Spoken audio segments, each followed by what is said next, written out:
인천에서 큰 화재가 발생했습니다. 인천 성남동의 한 인쇄 공장에서 시작된 불이 인근 건물 10개 동으로 옮겨 붙었고 이 가운데 6개 동이 전소했습니다.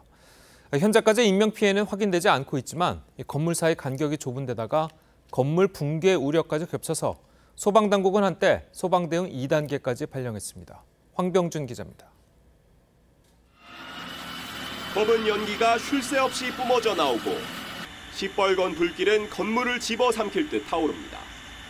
어젯밤 7시 16분쯤 인천의 한 인쇄 공장에서 시작된 불은 주변으로 번지면서 공장 건물 10개 동을 태웠습니다. 한 7시 반 됐나? 차 소리가 막 나가지고 냄새도 나고 그래서 내려와 봤어요. 되게 막 뜨거웠어요, 엄청. 소방당국은 즉각 대응 2단계를 발령했습니다. 불이 난 이 건물은 무너질 듯 기울어져 있는데요. 붕괴 우려로 소방관들은 내부 진입에 어려움을 겪고 있습니다. 또 공장 건물 외벽이 화재에 취약한 샌드위치 패널이어서 불길을 잡는 데 애를 먹었습니다. 건물과 건물 사이의 간격이 너무 좁고요. 또 샌드위치 패널의 특성상 이게 물을 뿌려도 안으로 침투가 좀 어렵습니다. 인근 공장 근로자들은 추운 날씨에도 화재 현장에 나와 진화 작업을 애타게 지켜봤습니다. 우리 공장이 바로 요 옆에 근처에 있어가지고 공장이 걱정되니까 이제 나온 거죠. 근데 가볼 수도 없는 상황이죠, 지금. 화재 발생 4시간여 만인 밤 11시 29분쯤 소방당국은 초기 진화에 성공했고 10여 분 뒤엔 다시 대응 1단계로 낮췄습니다. 소방당국은 현재까지 확인된 인명피해는 없다면서 불을 완전히 끈 다음 정확한 화재 원인과 피해 규모를 조사할 방침입니다. TV조선 황병준입니다.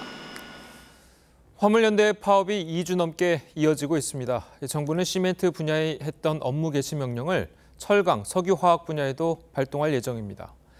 정부는 또 업무 개시 명령에 불응한 화물연대 조합원 1명을 경찰에 고발하는 등 제재에도 착수했습니다. 김보건 기자입니다. 정부는 오전 9시 30분 한덕수 국무총리 주재로 임시국무회의를 열고 철강과 석유화학 분야에 대한 추가 업무 개시 명령 안건을 상정해 의결합니다. 다음 주까지 운송 거부가 계속될 경우 피해 규모가 5조 원에 달할 거란 우려에 강경 카드를 꺼내든 겁니다. 철강 분야의 출하량은 평소의 50% 정도이며 석유화학 분야의 수출 물량도 평소의 5% 정도에 불과합니다. 정유 부문은 일단 대상에서 제외됐습니다.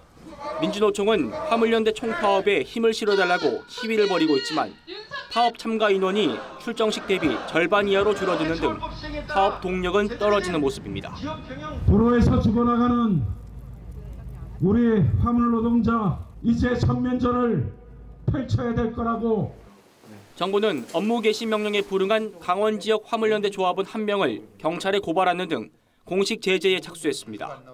경찰도 금품 갈취나 채용 강요, 폭력 등 건설 현장에서 벌어지는 노조의 각종 불법 행위와의 전쟁을 선포하고 오늘부터 내년 6월까지 200일간 특별 단속에 돌입합니다. TV조선 김보건입니다. 천화동인 1호가 자신의 것이라고 주장해온 김만배 씨가 남욱 변호사를 회유한 정황이 속속 드러나고 있습니다. 김만배 씨가 남욱 변호사에게 청화동인이 자신의 것이라고 말해달라고 부탁을 했고 유동규와 약속한 700억 원을 발설하면 자신은 죽는다고 말했다고 남욱 변호사가 검찰에 진술한 것으로 드러났습니다. 조상호 기자의 보도입니다. 대장동 의혹이 한창 불거진 지난해 10월 김만배 씨는 미국에 머물던 남욱 변호사에게 여러 차례 연락해 대응 방안 등을 논의했습니다. 김 씨는 자신과 유동규 전 본부장이 맺은 이른바 700억 원 약정과 관련해 그거 얘기하면 형은 죽는다고 말했다고 남 변호사가 검찰에 진술했습니다. 700억 원은 김 씨가 대장동 수익 가운데 유 씨 몫으로 떼주기로 했다는 돈인데 검찰 조사에 앞서 동업자였던 남 변호사의 입단속에 나선 셈입니다. 남 변호사는 김 씨와의 대화 내용을 자필 메모로 남겨 보관하다 검찰에 제출했습니다. 김 씨는 남 변호사에게 천화동인 1호가 자기 것이라고 해달라고 부탁하고 자기가 기소되기 전까지는 한국에 들어오지 말라고도 종용했습니다. 천화동인 1호가 본인 소유라고 주장해온 김 씨가 실소유주를 숨기려고 남 변호사를 회유한 정황입니다. 메모에는 또 남 변호사의 검찰 조사에 대비해 대응을 논의한 내용도 담겼는데 김 씨는 검사가 어디로 끌고 갈지 확인하고 답변하라고 하고 추임새 넣지 말고 천천히 답변하라는 등 세세하게 조언했습니다. 김 씨는 이와 관련 취재진의 해명 요구에 답하지 않았습니다. TV조선 조성호입니다. 네, 지난해 11월 검찰이 김만배 씨를 구속한 데는 김 씨가 조사를 받고 나오는 남욱 변호사를 검찰 청사에서 만나 회유하는 모습이 CCTV에 잡힌 게 상당한 역할을 했습니다. 검찰은 이 화면을 포착해 김 씨가 유동규 전 본부장에게 뇌물 5억 원을 준 사실도 확인했는데 저희 취재진이 당시 CCTV 캡처 화면을 확보했습니다. 김도형 기자의 보도입니다. 대장동팀 대질 조사가 이뤄졌던 지난해 10월 21일 검찰 조사실에서 나와 승강기를 기다리는 남욱 변호사의 뒤를 김만배 씨가 따라갑니다. 김 씨는 승강기에 타는 남 변호사를 향해 무언가 손짓을 하고 돌아갑니다. 검찰은 CCTV에 잡힌 두 사람 모습을 수상히 여겨 남 변호사를 추궁했습니다. 남 변호사는 김 씨가 손가락 4개를 펼치며 4억 원은 뇌물이 아니라고 진술해달란 취지로 말했다고 증언했습니다. 검찰은 김 씨가 그해 1월 유 전 본부장에게 수표 4억 원과 현금 1억 원을 준 정황을 잡고 수사하던 중이었습니다. 당시 검찰은 김 씨가 유 전 본부장에게 뇌물을 건넨 것으로 봤지만 김 씨를 이를 부인한 것으로 전해졌습니다. 하지만 검찰은 이 CCTV와 남 변호사 진술 등을 근거로 유 전 본부장을 뇌물수수로 추가 기소했습니다. 유 전 본부장의 뇌물수수 액수도 남 변호사에게 받은 3억 5천만 원을 포함해 8억 5천만 원으로 늘었습니다. 검찰은 김 씨의 영장실질심사에서 CCTV 영상을 말맞추기 정황으로 제시해 김 씨의 구속영장을 받아냈습니다. TV조선 김도영입니다. 이런 가운데 민주당 이재명 대표는 남 변호사의 폭로에 대해 검찰의 연기 지도가 낙제점이라고 말했습니다. 그러자 남 변호사는 이 대표를 향해서 나를 캐스팅한 분이라고 맞섰습니다. 우현주 기자의 보도입니다. 민주당 최고위원회의가 끝날 무렵 이재명 대표가 다시 마이크를 잡더니 농담조로 입을 엽니다. 제가 요새 그 호를 CR로 바꿔라, 그 CR 이재명 이렇게 바꾸라는 얘기를 많이 듣고 있습니다. 과거 남욱 변호사가 이재명에겐 로비가 안 통한다고 말한 것을 거론하며 최근 남 변호사의 이 대표의 불리한 증거는 검찰 때문이라고 주장했습니다. 남욱이 연기를 하도록 검찰이 아마 연기 지도를 하는 거 아닌가 하는 생각이 드는데 이 연출 능력도 아주 낙제점이라는 생각이. 지도부도 남 변호사 진술을 믿을 수 없다고 거들었고 남욱이 하는 말의 근거라고는 유동규, 김만배로부터 들었다는 전언과 자신의 추측뿐입니다. 이미 구속된 김용 전 부원장도 이 대표의 팬카페에 공개된 자필 편지에서 검찰의 야당 파괴에 흔들리지 말아달라고 호소했습니다. 하지만 남욱 변호사는 연기의 연출자가 이 대표라고 맞받았습니다. 캐스팅하신 분께서 그 발연기를 지적하셔갖고 근데 이게 이 작품은 이제 영화가 아니고 다큐멘터리라. 이 대표 사법 리스크가 임계점에 다다랐다는 당내 우려도 커지고 있습니다. 측근들 방탄 빼고 한 게 뭐 있지? 우려하지 않는 의원은 한 명도 없으리라고. 정선내 최고위원이 제안한 이재명과 정치 공동체다 캠페인에도 이해식 의원 단 한 명만 동참했습니다. TV조선 오현주입니다. 전해드린 대로 김만배 씨가 남욱 변호사를 회유하거나 말맞추기를 하려고 한 정황이 포착됐습니다. 관련 내용 이승훈 변호사, 정혁진 변호사와 함께 자세히 나눠보도록 하겠습니다. 안녕하세요. 안녕하세요. 자, 남욱 변호사 같은 경우에는 이제 김만배 씨와 통화한 내용을 자필 메모로 이제 당시에 남겨놨었잖아요. 네네.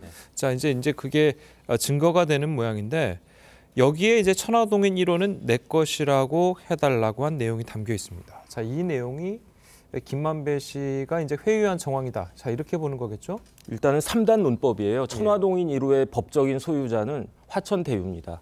화천대유 오너는 누구냐? 김만배거든요. 그렇기 때문에 천화동인 1호는 김만배 것이다. 이 도식이 그 설정이 되는 건데 그런데 조금 전에 그 앵커가 말씀하신 것처럼 천화동인 1호는 내 것이 아니라고 해달라. 이것은 무슨 말이냐면은 남욱한테 천화동인 1호가 김만배 것이다라고 확인해달라고 해달라고. 네, 확인해달라고 한 거란 말이에요. 예. 그 말은 어떤 식으로 해석이 될 수 있냐면 천화동인 1호, 제일 큰 천화동인 1호가 사실은 김만배 것이 아니고 그것을 남욱이 알고 있다. 이렇게 추측이 될 수 있다는 말이죠. 그렇다라고 하면은 결국은 천화동인 1호의 소유주가 자신이 아니다라고 하는 것을 김만배 씨가 스스로 자인한 것이 아닌가. 일이라고 하는 것은요, 다 지분율이 있어요. 그래서 일 많이 한 사람이 많은 지분을 가져가는 것인데 그런데 이제 자꾸 밝혀지는 내용을 보면은 김만배 씨 역할이 대장동에서 그렇게 크지 않아요. 사실 하는 일 보면은 브로커에 불과해요. 그런데 지분율이 얼마나 되냐면은 법적으로 49.17%가 돼요. 제일 크거든요. 그런데 반면에 남욱 변호사가 거의 모든 것들을 총괄적인 감독 역할을 하고 그다음에 세세한 것들은 정영학 회계사가 그 계산을 갖다가 했는데 남욱의 지분율은 24.92%, 정영학은 15.94%란 말이에요. 더군다나 남욱의 지분율은 처음에 45에서 35로 갔다가 24.92까지 줄어들었단 말이죠. 모든 것들이 이상한데 거기에 이러한 김만배의 진술이 딱 나왔기 때문에 아 그렇다라고 하면 천화동인 1호의 소유주가 다른 사람이겠구나라고 충분히 추측될 수 있는 것이 아닌가 싶습니다. 예. 네, 김만배 씨의 메모가 그러니까 김만배 씨 메모가 아니라 기록을 보면 그 메모가 사실이라면 김만배 씨가 이제 청화동인 1호를 실소유를 숨기려고 한 정황이 포착된 거다 이렇게 봐도 될 것 같은데 김만배 씨가 왜 이렇게 실소유주를 숨기려고 한 건지 또 왜 자신의 것이라고 종용을 해달라고 한 건지 여기에 대해서 어떻게 보시나요? 그러니까 남욱 변호사가 하도 말을 매일같이 쏟아내니까 뭐가 진실인지 모르겠어요. 그런데 이 자필 메모라고 하잖아요. 근데 이 자필 메모가 그 당시에 작성된 건지 아니면 재판을 대비해서 최근에 작성된 건지 알 수가 없어요. 그리고 남욱 변호사 같은 경우는 항상 증거를 남긴 것 같아요. 대화하면서. 그러면 녹음도 했을 것 같은데 차라리 김만배 씨와 그런 대화를 나눈 게 맞다라고 한다면 오히려 녹음을 제출해야 되는데 자필 메모를 제출했기 때문에 이것에 대한 신빙성은 좀 따져봐야 될 것 같고요. 또 얼마 전에는 그런 얘기를 했잖아요. 천화동인의 1호의 10%를 남욱 변호사 것으로 해달라고 부탁했다고 했잖아요. 그럼 이것과도 좀 맞지 않거든요. 김만배 씨 걸로 해달라고 했다가 또 10%는 남욱 변호사 걸로 해달라고 했다가 말이 좀 어울리지도 않고 또한 만약에 남욱 변호사의 이 주장이 신빙성을 가지려고 한다면 왜 김만배 걸로 해달라고 했는지 왜 10%는 남욱 변호사 걸로 해달라고 했는지 구체적인 이유를 들어서 김만배가 부탁을 했어야 되거든요. 근데 그 이유에 대한 설명은 안 하고 그냥 뭐 남욱 변호사 10% 해달라 네. 또 김만배 것으로 해달라 이런 얘기만 하고 있기 때문에 결국에는 이 모든 책임은 김만배가 다 한 것이다 라고 이제 결국에는 떠넘기는 것이기 때문에 이 진술의 신빙성은 김만배의 반박 진술을 들어봐야지 조금 더 정확히 알 수 있을 것 같습니다. 예, 네. 조금 전에 이제 자필 메모가 이제 언제 쓰여졌는지 이제 모른다고 이제 말씀하셨는데 보통 이제 재판에서 자필 메모 같은 경우에는 그럼 증거 자료로 받아들여지는 경우가 별로 없습니까? 아, 받아들여지는 경우도 있고요. 예. 네. 받아들여지지 않는 경우도 있는데 그 당시에 썼다는 것이 명확해야 돼요. 그런데 이 경우는 그냥 김만배와 대화한 내용을 그냥 적어놓았다는 거잖아요. 그러니까 언제 썼는지도 정확히 모르고 한국에 들어와서 썼는지 미국에 썼는지도 모르잖아요. 과거에 어떤 그 성완종 씨가 네. 홍준표 전 대표와 이완구 씨 등에게 뇌물을 줬다라고 하면서 메모를 적어놓고 사망을 극단적 선택을 하신 적이 있어요. 예. 그 당시에 이 메모가 신빙성이 있느냐가 많이 문제가 됐는데 예. 그때도 결국에는 대법원에서 신빙성이 없다, 증거 능력이 없다라고 해서 무죄 판결을 내렸기 때문에 이 메모가 정말로 그 당시에 영업할 당시에 뭐 예를 들어서 뭐 성매매업소라든가 어떤 불법적인 업소, 오락업소 같은 경우에는 그 당시에 작성한 메모라고 볼 만한 객관적인 상태가 인정될 때에만 증거 능력이 있다 이렇게 말씀드립니다. 자, 어떻게 보십니까? 당시 이제 성완종 네. 성완종 예전 이제 전 의원 얘기를 좀 말씀을 네. 하셨는데 네네. 그 메모와는 조금 다른 내용이기도 하고 네네. 그리고 당시에 쓰였다는 그 일자에 대해서 특정할 수 없음이 좀 드러나는 걸로 보이십니까? 뭐 그럴 수도 있는데요. 요즘은 이제 워낙 과학이 발달했으니까 이 메모가 언제 쓰여졌는지도 아마 과학적으로 드러날 수도 있을 거예요. 하지만 메모 같은 것들은 사실 그렇게 중요한 게 아닌 것이 메모라고 하는 것은 나의 생각이나 말을 적어놓은 거나 마찬가지이기 때문에 진술하고 똑같은 거거든요. 예. 그런데 그렇기 때문에 그 증거 능력이 인정되는지 여부가 중요한 건데 사실은 증인의 그 공판기일에서의 진술이 피고인의 과거 진술을 그 내용으로 하고 있을 때에는 그것 자체가 증거 능력이 있단 말이에요. 그러니까 지금 같은 그 케이스에 있어서는 남욱 변호사의 그 메모가 있었다라고 하는 게 중요한 게 아니고 어차피 남욱 변호사는 지금 작정을 하고 자기는 본인은 이제 진실을 말하겠다 법정에서 위증죄의 그 위험을 감수하고서라도 정확한 이야기를 하겠다라고 하는 그런 취지이기 때문에 그 메모보다도 앞으로 공판 기일에서 얼마나 어떤 이야기를 쏟아내느냐가 그것이 재판에 있어서 아주 핵심적인 역할을 할 것이다라고 저는 생각합니다. 네, 예. 남욱 변호사의 진술에 따르면 김만배 씨 검찰 조사 전에 자신이 유동규 전 본부장과 맺은 이른바 700억 원 약정과 관련을 해서 그거를 말하면 형이 죽는다라고 말을 했다고 합니다. 왜 이 말을 남겼다고 보시나요? 이제 뭐 700억 원을 약정했다라고 한다면 뇌물 수수를 약속한 거잖아요. 그럼 당연히 뇌물 공여의 문제가 되고 형사처벌이 될 수 있기 때문에 당연히 이걸 밝히고 싶진 않았겠죠. 다만 이들이 이제 돈 가지고 계속 싸웠다는 거예요. 예. 돈을 좀 더 벌기 위해서. 이 1,000억이라는 돈을 벌어놓고도 서로 간에 더 벌기 위해서 나는 이런 곳에다 돈을 써야 되니까 이것도 빼줘야 된다, 이것도 빼줘야 된다고 하면서 유동규 씨에 대한 700억 얘기도 나왔을 가능성이 높아요. 근데 이제 검찰이 700억을 그대로 기소했다라고 한다면 좀 더 신빙성이 높겠지만 또 428억만 기소했거든요. 예. 그래서 정확히 돈이 자꾸 틀려지니까 뭘까 이런 생각이 들고 또 이 428억인데 그러면 50억 클럽도 있었잖아요. 그러면 곽상도 씨에게 준 돈 50억은 예. 천화동이 몇 호에서 나왔을까? 이것도 그러면 유동규 씨에게 주기로 한 428억에서 나온 건지 아니면 남욱 변호사가의 돈에서 나온 건지 이런 부분들에 대해서 검찰이 설명을 해줘야 돼요. 그렇지 않으면 이 돈에 대해서는 자기들끼리 돈 싸움을 위해서 서로 간에 거짓말을 넘겼을 수도 있기 때문에 이것도 신빙성에 있어서 앞으로 법원 재판에 굉장히 중요한 부분이 될 것 같아요. 방금 이승훈 변호사가 이제 지적하신 돈이 자꾸 달라진다는 점, 그 부분은 좀 어떻게 보십니까? 제가 봤을 때 문제는 김만배 씨한테 있는 거예요. 제가 딱 제 느낌으로 제 개인적인 사견으로 보면은 김만배 씨는 남욱하고 정영학한테 가가지고는 그 유동규나 이제 결국 이재명 대표 측에다가 이러이러한 돈을 얼만큼 줬으니까 너희한테 나눠줄 건 이거밖에 안 된다라고 이야기를 한 거고 네. 그다음에 이제 유동규 씨한테 가가지고는 우리 동업자들끼리 뭐 하고 세금도 하고 뭐 이러이러한 걸 다 떼내고 나면은 실질적으로 당신한테 줄 돈은 428억밖에 안 된다. 사실은 얼마가 들었는지 유동규 씨가 어떻게 알겠습니까? 그걸 어떻게 확인을 네. 하겠습니까? 그러니까 중간에서 김만배가 이렇게 이야기했다 저렇게 이야기했다 했기 때문에 그러니까 천화동인 1호도 다 내 걸로 해달라라고 말을 했다가 그래도 10%는 네 걸로 남욱에게 네 걸로 하라 그렇게 이야기도 하고 그렇게 말이 자꾸 이렇게 일관성 있지 않게 바뀌어지고 그다음에 왜 정영학 회계사가 녹취를 했겠습니까? 저는 김만배 씨가 신빙할 수 없는 그런 사람이다. 큰 돈을 번 것도 번 거지만 그 돈을 처리하는 방법이 굉장히 불투명하다 그런 생각이 들어가지고 자기의 그 몫을 챙기기 위해서라도 녹음이 필요하다라고 생각을 해가지고 그렇게 막대한 양의 녹음을 한 것이 아닌가 저는 그렇게 생각을 합니다. 네, 예. 남욱 변호사는 이재명 대표와 법정 진술 신빙성을 둘러싼 공방도 주고받았습니다. 목소리 직접 들어보시겠습니다. 제가 요새 그 호를 CR로 바꿔라. 그 CR 이재명 이렇게 바꾸라는 얘기를 많이 듣고 있습니다. 남욱이 연기를 하도록 검찰이 아마 연기 시도를 하는 거 아닌가 하는 생각이 드는데 연기 능력도 형편없다 싶었는데 지금 보면 연출 능력도 아주 형편없는 것 같습니다. 얘기를 했잖아요. 처음으로 언급한 것 같은데. 글쎄 캐스팅하신 분께서 그 발령기를 지적하셔서 너무 송구스러워요. 근데 이게 이 작품은 이제 영화가 아니고 다큐멘터리라. 캐스팅한 분이 이재명 대표가 캐스팅하신 거예요? 네, 들으신 것처럼 이재명 대표 먼저 이제 남욱 변호사를 향해서 검찰이 연기 지도를 하고 있는 거 아니냐라고 했고 여기에 대해서 남 변호사 캐스팅하신 분이 뭐 이렇게 말씀하셔 송구스럽다 이런 표현을 했거든요.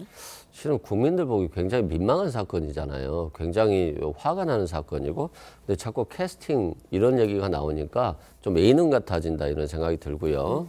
이런 남욱 변호사의 태도가 그렇게 좋아 보이지는 않습니다. 또한 이게 이제 캐스팅 하는데 실은 남욱 변호사가 이 대장동 사건의 원류예요. 원류. 그리고 부산저축은행으로부터 불법 대출을 받아서 조사를 받기도 했었고요. 실제 그 불법 대출한 돈으로 뇌물을 전달한 게 아니냐라는 문제와 관련해서 변호사법 위반 등으로 구속됐다 나오신 분이에요.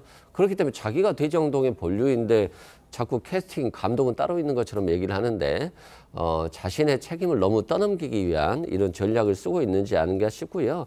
씨알도 안 먹히더라 이런 말을 남욱 변호사가 했잖아요. 예. 인터뷰에서. 그런데 나중에는 다시 이재명 대표가 무서워서 또 그런 말을 한 거다라고 했다가 또 법정에서는 씨알도 안 먹힌 거 맞다. 자기가 민간 개발하려고 했는데 공공 개발로 밀어붙여서 너무 힘들었다. 또 이런 취지의 말을 해요. 그러니까 말이 너무 왔다 갔다 한데 또 지금 얘기하면 또 씨알이 아주 잘 먹혔다는 얘기처럼 얘기를 하니까 아마 이재명 대표가 씨알 얘기를 한 것 같고 저는 그래요. 이런 남욱 변호사의 진술 하나하나에 마치 진실이 왔다 갔다 할 수는 없는 거예요. 결국에는 대장동 일당 전체의 진술과 증거로서 재판을 하는 거니까 남욱 변호사가 너무 사건 전체를 흔드는 모양새 그리고 자기를 빠져나가기 위한 그런 모양새를 취하는 것 같은데 사실관계는 객관적으로 바라봐야 된다 이런 생각이 듭니다. 네. 예, 지금 방금 뭐 이정은 변호사께서 이제 남욱 변호사가 너무 왔다 갔다 하면서 판을 흔드는 거에 이제 할 필요가 없다고 했는데 보면은 이제 이재명 대표가 뭐 연기 지도 이런 식으로 하면서 오히려 더 휘둘리는 건 아닌가 하는 지적도 나오는 것도 사실이거든요. 일단은 이 사건이 뭐 소설이나 영화가 아니고 다큐멘터리라고 남욱 변호사가 이야기를 했는데 아마 남욱 변호사가 뉴스 퍼레이드를 본 것 같아요. 그때 이제 다큐멘터리 이야기가 나왔으니까 연기 능력, 연출 능력 운운한 것은 이재명 대표예요. 네. 그다음에 다큐멘터리에서 중요한 건 연기가 중요한 게 아니에요. 발연기를 하든 뭘 하든 진실을 그대로 사실 그대로 찍는 게 그게 다큐멘터리의 본질이 아니겠습니까? 이재명 대표가 기대는 말은 딱 하나밖에 없는 것 같아요. 네. 이재명 대표가 기대는 근거는 그 남욱 변호사가 이전에 씨알도 안 먹힌다라고 이야기를 했다. 그거밖에 없는 것 같아요. 그런데 그거는 남욱 변호사가 어떻게 이야기를 했냐면 야 이렇게 하면 우리 다 죽을지 모르니까 김만배가 이거 그 같은 편이라고 해야 된다. 그러니까 들어와가지고 씨알도 안 먹힌다는 말을 의도적으로 한 것이 아닌가 저는 그렇게 생각이 되거든요. 예. 그다음에 이재명 대표가 이제 변호사셨는데 너무 오랫동안 법정을 안 나가신 것 같아요. 그러니까 이런 식으로 중요한 피고인이나 피의자나 아니면 참고인이 이런 식으로 이야기하는 것들은 판사들은 굉장히 싫어합니다. 판사들은 사실만 이야기해야지 거기에 대해서 법적 판단을 다른 사람들이 하는 거 굉장히 싫어하거든요. 그런데 이런 식으로 비유하는 것들이 재판에 저는 제가 봤을 때 제 경험상으로는 절대로 긍정적인 역할을 미치지 못할 것 같다는 그런 안타까움이 듭니다. 예. 네, 대장동 사건 수사에서 계속해서 이재명 대표의 이름이 등장을 합니다. 그렇다 보니까 언제쯤 이 대표에 대한 직접 조사가 진행될까 여기에도 좀 관심이 쏠리고 있는 것 같은데 어떻게 보시나요? 저는 검찰이 상당히 어려운 것 같아요. 김용 부원장이라든가 정진상 실장에 네. 대한 체포영장과 구속영장을 발부할 때는 그 전에 검찰발 기사들이 계속 나왔었거든요. 그러면 이재명 대표에 대해서 소환을 하려고 한다면 검찰발 기사가 또 나와야 되는데 지금 나오지는 않아요.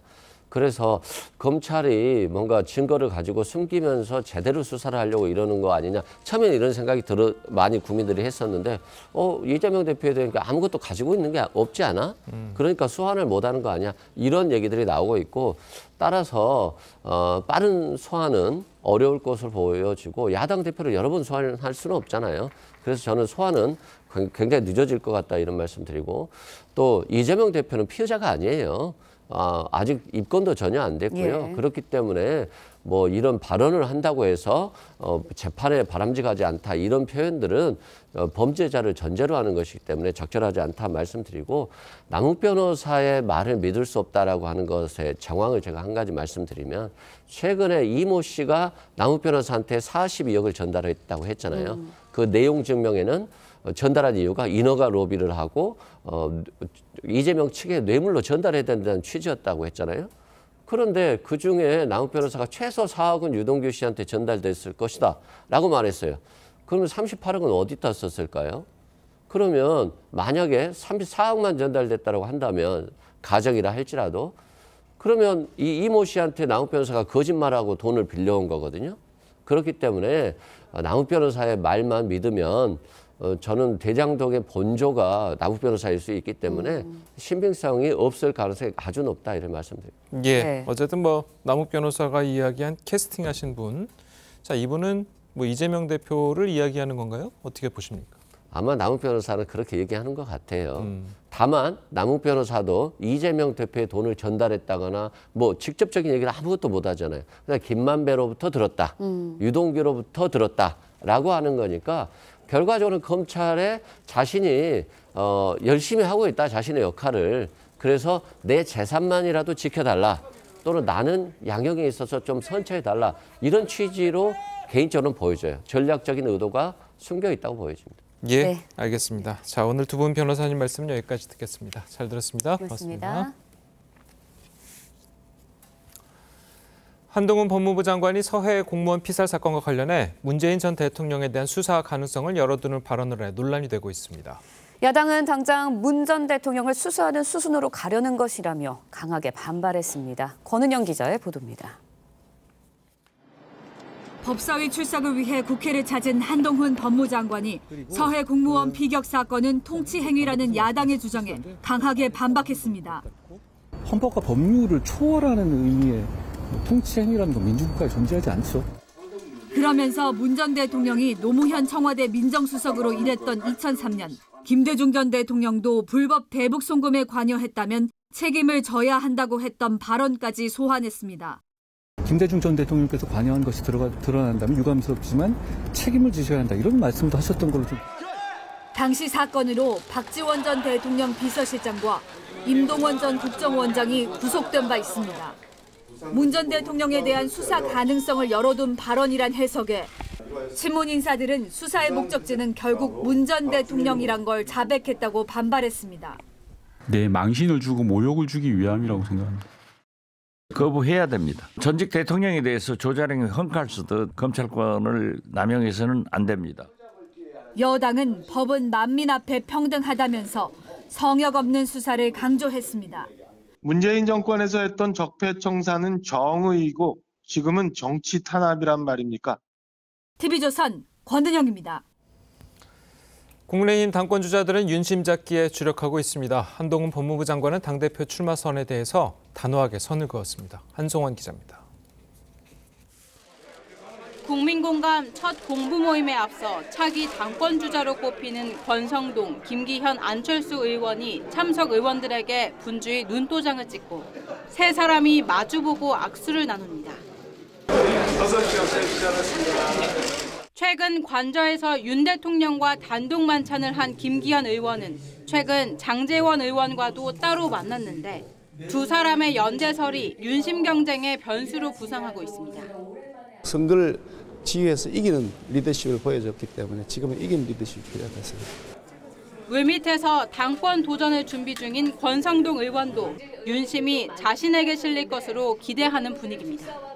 의원들이 각자 판단을 할 겁니다. 여기 공부모임에 소속돼 있다 해가지고 일사불란하게 움직일 것이라고는 생각지 않습니다. 안철수 의원은 김기현, 장제원 연대설에 대해 자연스러운 현상이라면서도 당권 도전 의지는 분명히 했습니다.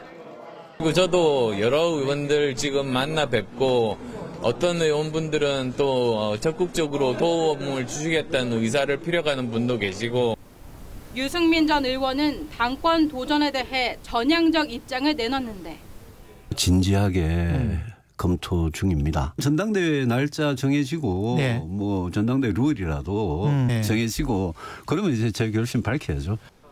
여론조사 비중을 줄이고 민주당 지지자를 제외하는 당원 개정이 이루어지면 입지가 좁아질 것으로 보입니다.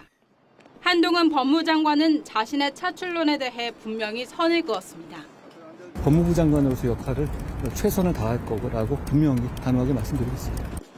TV조선 한송원입니다. 민주당 내에서 이재명 대표의 사법 리스크에 대한 우려가 점점 커지는 분위기입니다. 이 두 분과 함께 정치권 소식을 자세하게 짚어보도록 하겠습니다. 김영우 전 자유한국당 의원 그리고 김효은 전 민주당 선대위 대변인 나오셨습니다. 안녕하세요. 네, 안녕하세요. 자, 이재명 대표의 사법 리스크와 관련해서 비이재명계에서 나온 이야기들부터 먼저 들어보겠습니다. 이 공천 문제와 관련해서 나는 다 오픈하겠다. 이렇게 선언한다고 만일 가정을 했을 때 저는 국민들이 굉장히 감동할 것이고 그다음에 지금 민주당이 갖고 있는 어떤 사법 리스크 이런 것을 훨씬 뛰어넘을 수 있을 것이다. 이재명 당대표 취임 100일이라고 하는 게 실제로는 국민들이 생각할 땐 한 게 뭐 있지? 그 측근들 방탄 빼고 한 게 뭐 있지? 이런 우려를 하는 사람들은 굉장히 많은데 굉장히 아마도 우려하지 않는 의원은 한 명도 없으리라고 보여지고요. 그러니까 임계점으로 점점 다가오고 있다 할까. 물이 100도가 돼야 끓잖아요. 한 90도까지 갔어요? 7, 80도. 이제 100도까지 가야지 분출되니까. 예, 뭐 사실 이원욱 의원 같은 경우에는 이제 임계점에 다다르고 있다라는 이제 표현을 썼어요. 한 7, 80도, 100도 되면 이제 분출된다고 그랬는데 이 분출이라는 게 분당을 의미하는 걸까요? 어떻게 보십니까? 아무튼 지금 상황 보면은 이 비명계 의원들이 아주 비명을 지르고 있다 이런 느낌이에요. 그 분당이야 뭐 말처럼 그렇게 쉽지는 않겠죠. 예. 근데 이제 총선이 다가오고 이러는데 만약에 그때까지도 민주당이 정말 하는 게 없고 계속해서 이재명 개인적인 사법 리스크 때문에 옴짝달싹을 못하면 뭐 당명이라도 바꾸고 막 그런 일이 벌어질 수도 있는 거죠. 정치권에서는. 근데 지금 보면은 그 이재명 당대표에 대한 그 불만이라 그럴까? 비판의 목소리가 점점 다양해지고 그 강도가 굉장히 지금 세지고 있어요. 그래서 지금 박영선 그 전 의원도 뭐 원내대표까지 한 인물 아니겠습니까? 민주당의 터줏대감인데 공천권 내려놓으라.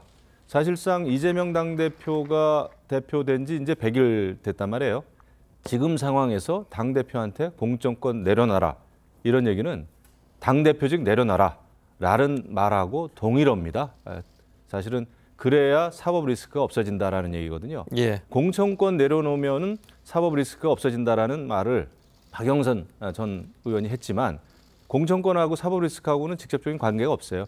사실은 당대표를 내려놔라라는 속뜻입니다. 그래서 이렇게 봤을 때 지금 이제 이재명 당대표 체제 민주당은 사법 리스크 때문에 100일 동안 한 게 아무것도 없지 않습니까? 말 그대로 방탄밖에 한 게 없지 않느냐 이런 게 내부에서 이제 이런 얘기가 나왔는데 그만큼 민주당 의원들의 속마음은 타들어간다 생각이 되고 앞으로 아마 분당 얘기라든지 이런 게 더 많이 더 자주 나오지 않겠나 이런 생각을 해봅니다. 이제 보통 그 일반 국민들이 이제 생각을 했을 때 공천권이라는 거는 공천관리위원장이라든지 공천관리위원회에서 나오는 것이지 당대표한테 있는 게 맞나? 이렇게 생각하시는 분들도 있거든요. 예전에 이제 국회의원을 해보셨으니까 당대표의 권한이 어느 정도나 되나요?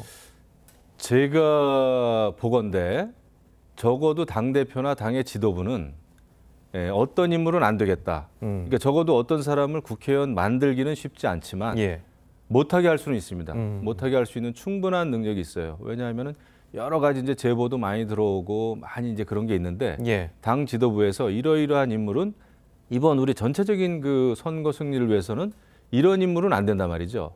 그렇게 이제 개혁이라는 명분이지만 이런저런 명분을 들어가지고 이 사람은 안 된다. 그러니까 지도부에서 완전히 제외시키면은 출마할 수 있는 자격이 없어지죠.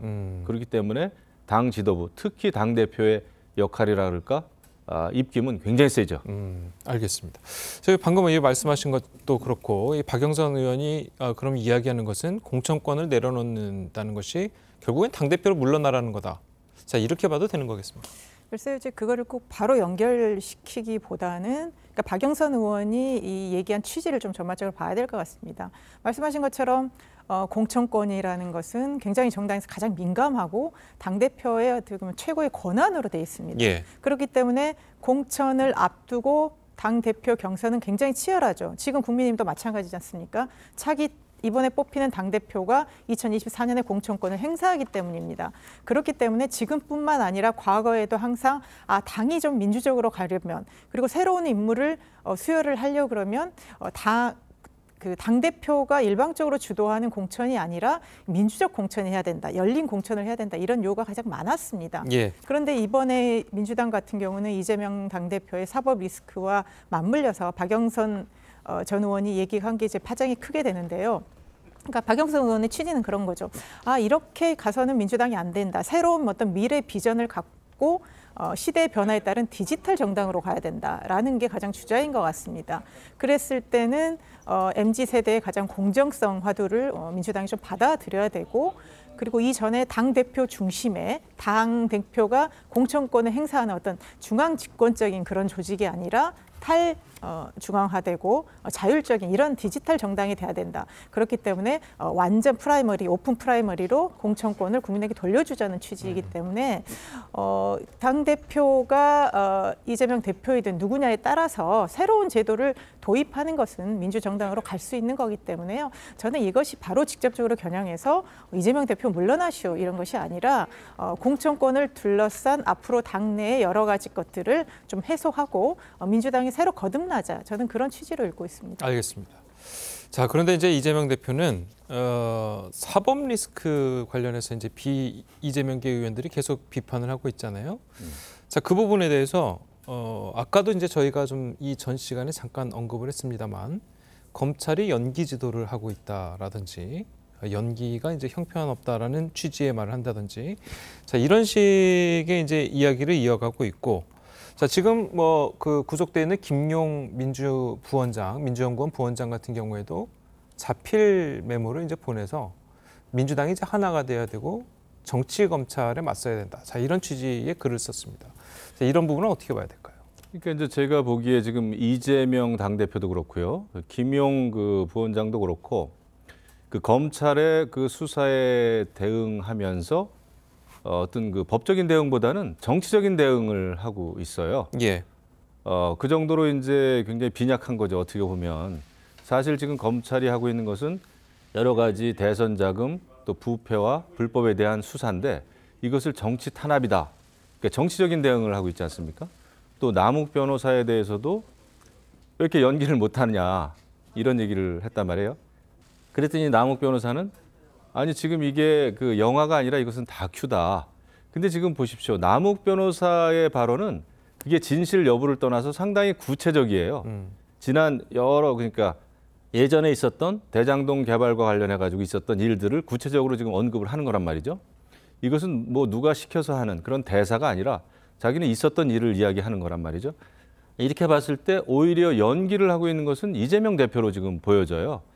이재명 대표가 완전히 지금 해야 될 얘기를 못하고 완전히 지금 정치적인 대응을 하면서 그런 어떤 뭐라 그럴까, 구체적인 사안에 대한 구체적인 언급이 아니라 정말 연기를 통해서 정치적인 탄압이다라고 하는 그 틀 속에서만 움직이는 게 아닌가, 이런 생각을 봤을 때 글쎄요, 제가 볼 때 많은 사람들이 진짜 지금 연기를 하고 있는 것은 이재명 대표 아닌가, 이런 생각을 하게 될 것 같아요. 그리고 앞으로는 지금 이제 김만배도 그렇고 남욱 변호사도 그렇고 하나하나 지금 많은 이야기들을 하고 있지 않습니까? 이럴수록 아마 이재명 당대표는 이거에 대응하는 구체적인 어떤 반박, 논리적인 어떤 이런 그 대응이 아니라 정치적인 굉장히 이제 공중했던 추상적인 이야기를 하면서 이건 야당 탄압이다라는 얘기를 더 많이 하게 될 것 같아요. 앞으로 더 좀 이렇게 허황된 연기를 많이 하게 되지 않을까, 저는 이런 생각이 좀 듭니다. 알겠습니다. 방금 이제 김 의원께서도 이 지적을 하셨듯이 이재명 대표가 이렇게 정치적인 대응을 할 게 아니라 검찰이 이제 소환 조사하기 전에 먼저 검찰에 가서 의혹을 해소하는 게 좋지 않겠느냐, 자, 이런 얘기도 있거든요.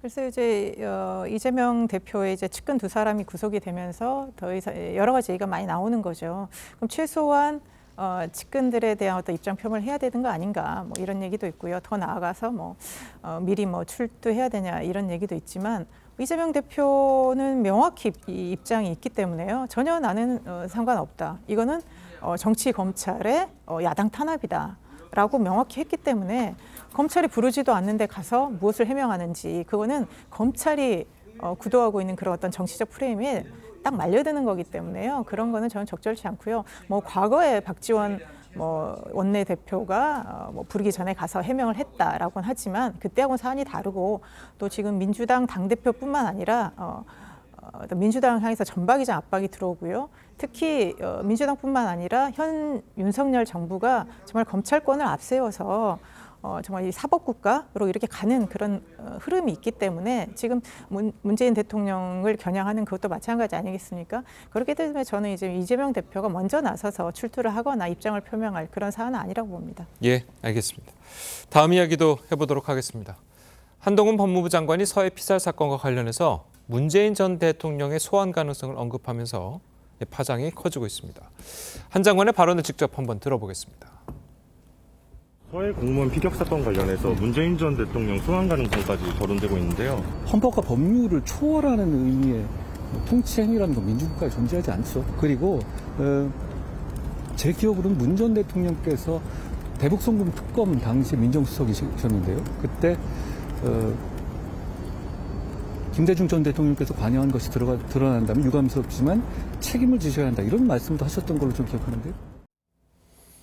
예, 물론 이제 한동훈 법무부 장관은 문재인 전 대통령을 소환하겠다 뭐 이런 발언은 하나도 하지는 않았지만 예전 사례를 들면서 얼마든지 소환할 가능성이 있는 것 아니냐라는 의미를 내비친 거로 봐도 되겠죠? 제가 이렇게 보더라도 한동훈 법무부 장관의 저 언급은 굉장히 생각을 많이 하고 굉장히 연구를 많이 한 그런 발언 같아요. 그러면서 그 과거에 있었던 일에 대해서도 굉장히 어떤 뭐라 그럴까 사실 팩트에 입각한 얘기를 하면서 근데 이제 야당은 이거 그 문재인 전 대통령 수사라는 가이드라인 아니냐 이런 비판을 할 수 있는데 한동훈 법무부 장관 입장에서는 이 범법에 관여가 됐다면 불법적인 일에 관여가 됐다면 책임지는 게 맞다라는 얘기를 한 거예요. 그러면서 이제 과거 노무현 전 대통령 또 이제 당시에 문재인 민정수석 얘기를 한 거죠. 제가 볼 때 참 머리가 좋다. 연구를 참 많이 했다 생각이 되는데 저거는 하지만 지금 문재인 대통령을 수사하라라는 가이드라인이다라고 이야기하기는 어렵지만 불법 또는 범법에 관여했다면 전직 대통령 수사하는 게 맞다라고 하는 그러니까 다분히 원칙적인 얘기를 법무부 장관으로서 이야기한 거죠. 제가 볼 때 참 머리가 좋다 이런 생각이 좀 드네요. 예. 자, 그래도 이 야권에서 특히 이제 민주당에서는 문재인 전 대통령에 대한 이제 소환 조사에 대한 언급을 의미하는 발언이기 때문에 상당히 이제 긴장할 수밖에 없는 그런 상황이거든요. 어떻게 보십니까? 그러니까 지금 이거는 수사 가이드라인을 넘어서 저는 이 사안을 규정하고 있지 않습니까? 그러니까 마치 헌법과 법률에 위배되는 통치 행위라도 문제가 있으면 뭐 어떤 판단을 받아야 된다고 하는데 지금 문재인 대통령이 그 당시의 정책적 판단이 상당히 불법 행위다라는 식으로 지금 의미를 하는 거거든요. 그런데 문재인 대통령이 그때 많은 보고를 받고 전체 회의를 통해서 최종 결정을 내렸습니다. 정책적 판단을 했는데 마치 한동훈 법무부 장관은 당시에 문재인 대통령의 행위 자체가 좀 불법이 있는 거 아닌가라는 이런 어떤 뉘앙스를 풍기고 있고요. 그리고 항상 그렇게 사안에 대해서 물어보면 그렇게 얘기합니다. 법무부 장관은 검찰에서 수사하고 있는 사안에 대해서는 관여하지 않습니다라고 얘기를 하고 나서 마지막에 꼭 그렇게 얘기를 하죠. 검찰에서 투명하고 공정하게 수사할 것입니다. 라고 얘기를 합니다. 그럼 굉장히 원론적인 얘기라고 하죠. 그렇지만 이 말을 듣는 검찰은 뭐라고 생각하겠습니까? 법무부 장관이 엄정하게 수사를 하겠다고 지시를 내린 거다라고 생각을 할 수밖에 없거든요. 매번 이렇게 나가는데요. 아니 굳이 이 사안을 가지고 왜 20년 전에 그 김대중 정부 시절에 민정수석 얘기까지를 굳이 꺼냈다는 거는 문재인 대통령의 이번 사안도 과거 같은 충분히 이런 식으로 갈 수 있고 앞으로 이렇게 해야 된다라는 저는 사안을 규정을 하고 가이드라인을 명백하게 줬다. 그렇기 때문에 민주당에서는 정말 이런 정치 수사가 본격화되고 있다. 그렇게밖에 볼 수 없겠습니다. 예.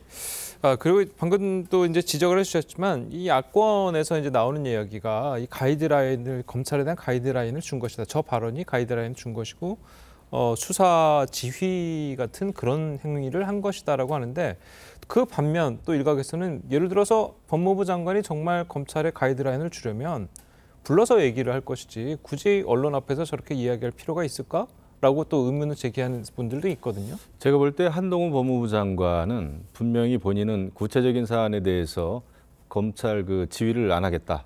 수사 지휘 안 하겠다라고 이제 공언을 했습니다. 여러 차례 했어요. 그것도 한두 번도 아니고. 그래서 그렇게 할 것 같지는 않고 그러니까 법무부 장관으로서 그러면은 모든 진행되는 검찰의 수사는 그 헌법과 법률에 기반해서 해야 된다라고 하는 원칙적인 얘기를 한 거란 말이죠. 법무부 장관은 충분히 할 수 있는 얘기입니다. 그리고 그 불법에 관여했다면 책임져야 된다라는 얘기를 법무부 장관이 하지 않으면 누가 합니까?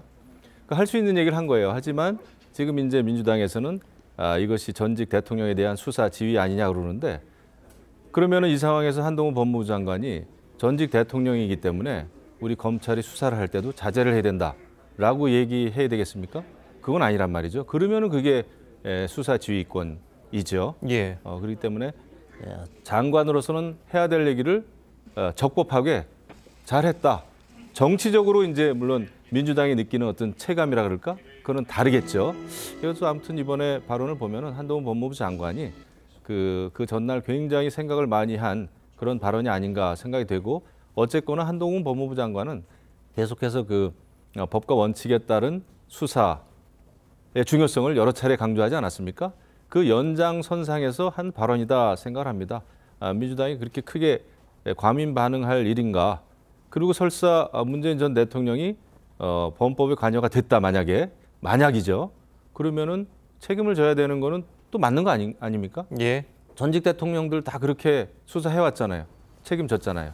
또 책임지라고 민주당이 앞장서서 얘기했었잖아요. 예. 그럼 똑같은 거죠. 똑같은 논리죠. 예. 아니, 그런데 알겠습니다. 이제 저는 법무부 장관이 그냥 그러니까 본인의 생각을 내부 안에서 하면 될 텐데 저렇게 공개적으로 한다는 건 저는 여론몰이라고 봅니다.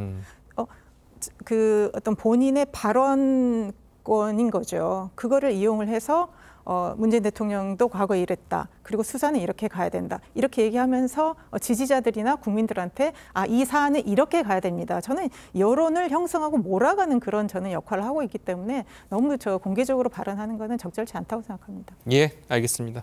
자, 오늘 두 분 말씀 여기까지 듣겠습니다. 잘 들었습니다. 고맙습니다. 5% 수준의 높은 물가 오름세가 당분간 지속될 것으로 전망되는 만큼 물가 안정을 위한 정책 대응을 이어나갈 필요가 있다고 판단합니다. 자녀들한테 도와달라고 그만큼 부담 되니까 조금씩 나가서 부담하자. 그게 설득할 방법밖에 없지.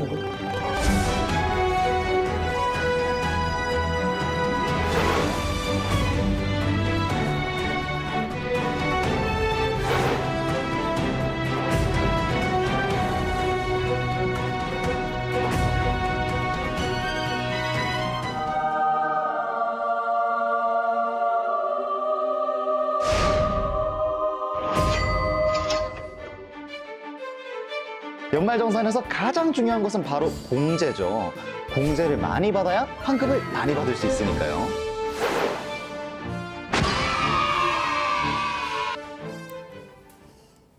보신 것처럼 고금리가 이어지면서 마이너스 통장 금리도 곧 8%대를 돌파할 것이라는 전망이 나오고 있습니다. 직장인들의 시름 커지고 있습니다. 네, 고금리 시대의 대응법 또 연말정산 앞둔 직장인들을 위한 팁 자세히 알아봅니다. 유혜미 한양대 경제금융학부 교수와 함께 짚어봅니다. 안녕하세요. 자, 이 마이너스 통장 금리 이것도 결국은 고정금리를 따라가는 거겠죠. 그래서 이렇게 지난해에 비해서 2배 이상 이렇게 오르는 거로 봐도 되겠죠. 예, 마이너스 통장 금리가 지금 굉장히 가파르게 오르고 있는데요. 이것도 결국엔 한국은행의 기준금리 인상과 괴를 같이 한다고 볼 수가 있겠습니다. 예. 한국은행이 기준금리를 그래서 올해에만 2.25%포인트 올렸거든요. 그럼 따라서 이제 시장금리도 올라가고 특히 이제 은행채 같은 금리도 굉장히 많이 올랐는데요. 이 마이너스 통장의 금리의 중위권 금리가 사실은 이제 은행채 6개월물이나 아니면 1년물 정도 되거든요. 최근에 이제 은행의 기업대출 수요가 몰리면서 은행들도 자금 조달을 하기 위해서 은행채를 많이 발행을 했는데요.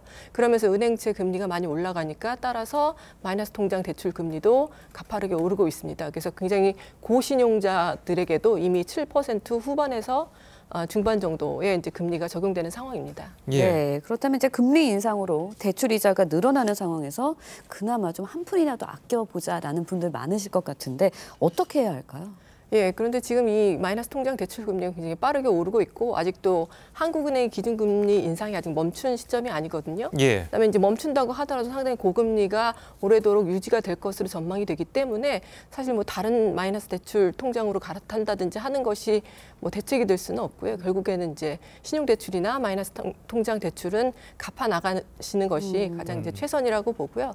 근데 아주 긴급한 생활자금 같은 경우는 이제 어쩔 수가 없지만 이제 마이너스 통장 대출로 사실은 주식 투자하고 하시던 분들 상당히 많았거든요. 그런 부분은 이제 자제를 하시고 될 수 있으면 신규 대출은 좀 자제하시고 기존의 대출은 여윳돈이 생기면 갚아 나가는 방향으로 운영을 하시는 것이 좋겠습니다. 예, 알겠습니다.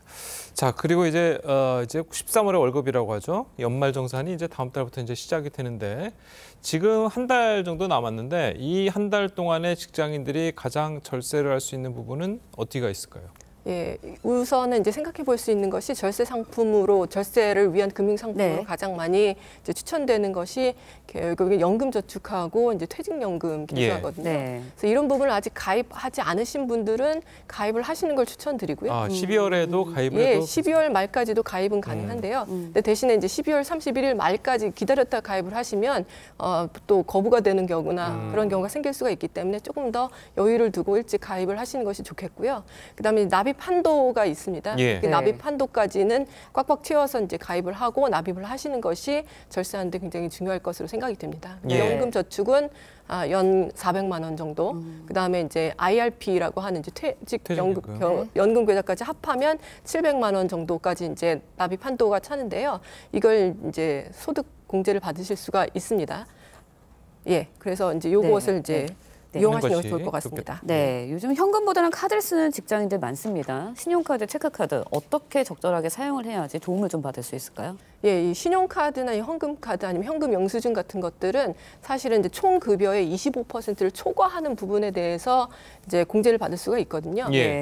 제가 아까 잘못 말씀드렸는데 이 그 IRP랑 아니면 연금저축은 세액공제고요. 이제 이 신용카드가 이제 소득공제입니다.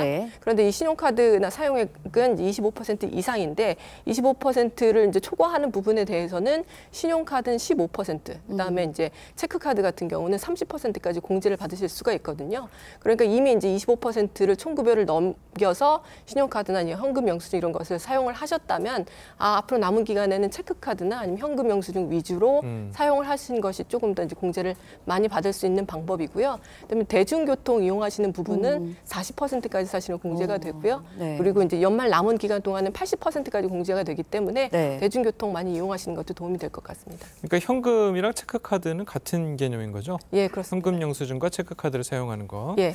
자, 그렇다면 이제 또 월세나 전세 사는 분들, 또 이제 집을 산 분들, 자, 이런 분들이 이제 세금 관련해 가지고 이제 또 걱정이 이제 돌아오고 있는데 이분들이 좀 절세할 수 있는 방법이 있을까요? 네, 사실은 이제 월세와 관련돼서 세액 공제가 제공이 되고 있습니다. 그런데 이것은 연급여, 총급여가 이제 7천만 원 이하인 경우에 적용이 되는 것이고요. 그 월세를 낸 부분에 대해서 12에서 15% 정도까지 세액 공제를 받을 수가 있으니까 이런 부분이 적용이 가능하시면 이제 챙겨보시면 좋을 것 같고요.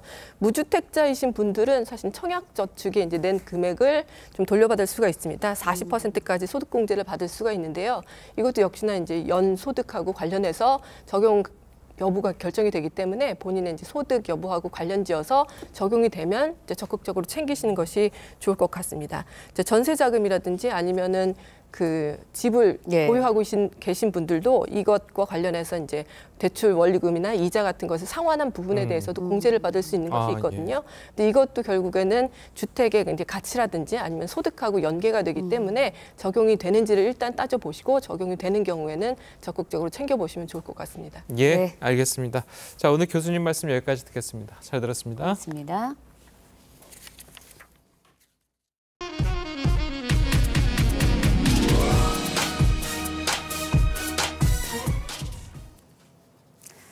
푸틴 러시아 대통령이 또다시 핵무기 사용 가능성을 언급했습니다. 최근 러시아 본토가 연이어서 공격을 받자 핵 위협 카드를 꺼내든 건데 미국은 정쟁 확대 가능성에 우려를 표했습니다. 유혜림 기자의 보도입니다. 무너진 건물에 불길이 피어오릅니다. 현지 시간 7일 러시아의 미사일이 우크라이나 민가에 떨어졌습니다. 이 공격으로 최소 6명이 죽고 5명이 다쳤습니다. 지난 5일 우크라이나가 드론으로 러시아 본토 비행장을 공격한 이후 러시아가 반격의 수위를 높이고 있습니다. 푸틴 러시아 대통령은 핵무기를 또다시 꺼내들었습니다. 푸틴 대통령은 핵무기를 잠재적 반격 수단으로 간주한다며 모든 수단을 동원해 방어할 것이라고 강조했습니다. Тем не менее, у нас стратегия наша применения средств защиты, а именно как защиту мы рассматриваем оружие массового поражения, ядерное оружие. 앞서 푸틴 대통령은 자국 영토가 공격받을 경우 핵무기를 쓸 수 있다고 여러 차례 언급한 바 있습니다. 미국은 전쟁이 확대되는 것을 우려하며 우크라이나에 러시아 본토 공격을 자제할 것을 촉구했습니다. The president said very clearly some time ago, we are not enabling Ukraine to strike beyond its borders.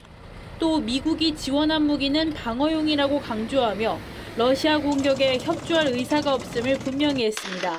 TV조선 유혜린입니다. 네, 렌즈에 담긴 그 순간 그 의미를 짚어보는 시간이죠. 사진 기자가 선택한 아침의 한 장입니다. 오늘은 조선일보 사진부 조인원 기자와 함께합니다. 안녕하세요. 안녕하세요. 네, 오늘 아침에 볼 사진 어떤 건가요? 네, 세르비아의 다뉴브강 위에 백조 한 마리 옆으로 플라스틱 쓰레기들이 쌓여 있습니다. 전 세계 해양 쓰레기 가운데 85%가 플라스틱이라고 합니다. 얼마나 심각한지를 사진으로 함께 보겠습니다. 이스라엘의 서한 지구에서 새들이 앉아있는 이곳은 플라스틱 쓰레기가 뒤섞인 거대한 매립지입니다. 브라질 아마존의 마나우스에서는 비만 오면 강 위로 떠다니는 쓰레기를 치우기 위해 사람들이 동원됩니다. 나이지리아의 라고스시 마코코 지역에는 강 위로 떠다니는 빈 페트병을 배로 다니면서 수거하기도 합니다. 아이티 해변에서도 플라스틱과 쓰레기가 해안가를 덮을 만큼 쌓여 있습니다. 유엔 환경계획은 플라스틱 쓰레기가 2040년까지 지금보다 3배까지 늘어날 것으로 보고 있습니다. 네, 플라스틱 쓰레기 사태 정말 심각해 보이는데 각국에서 대책이나 노력이 필요할 것 같아요. 네. 그래서 지난 2일 우루과이에서는 150개국의 환경운동가 기업인들이 모여 플라스틱 오염을 막기 위한 조약을 제정키로 합의했습니다. 하지만 전문가들은 바다에 버려지는 플라스틱 쓰레기를 줄이기보다 먼저 플라스틱 제품을 사용하는 것부터 줄이라고 했습니다. 네, 사진을 보고 있자니 우리도 이제부터 반드시 노력해야겠다는 생각이 듭니다. 지금까지 아침의 한 장이었습니다. 출근길 현재 볼에 닿는 공기가 다소 차갑지만 낮 동안에는 평년 기온을 웃돌면서 오늘도 큰 추위 걱정은 없겠습니다. 현재 서울 기온 0.3도, 대전은 영하 1.5도 보이고 있는데요. 낮에는 서울 7도까지 올라서 큰 추위 걱정 없겠고 대전 10도, 부산은 14도까지 오르겠습니다. 오늘 전국 하늘에 구름만 가끔 지나겠지만 충북과 일부 남부지방은 대기가 정체되면서 오전 한때 일시적으로 미세먼지 농도가 나쁨 단계에 보이겠습니다. 호흡기 건강 잘 챙겨주시기 바랍니다. 한편 동해안을 중심으로는 며칠째 건조특보가 계속되고 있습니다. 화재 발생하지 않도록 불씨관리 잘해주시기 바랍니다. 내일부터는 날이 차차 흐려지겠고요. 토요일 밤 늦게 호남 서부와 제주에 비가 내릴 전망입니다. 날씨였습니다. 목요일 아침 뉴스 퍼레이드는 여기서 마치겠습니다. 네, 저희는 내일 아침 7시 30분에 다시 찾아뵙겠습니다. 시청해주신 여러분 고맙습니다.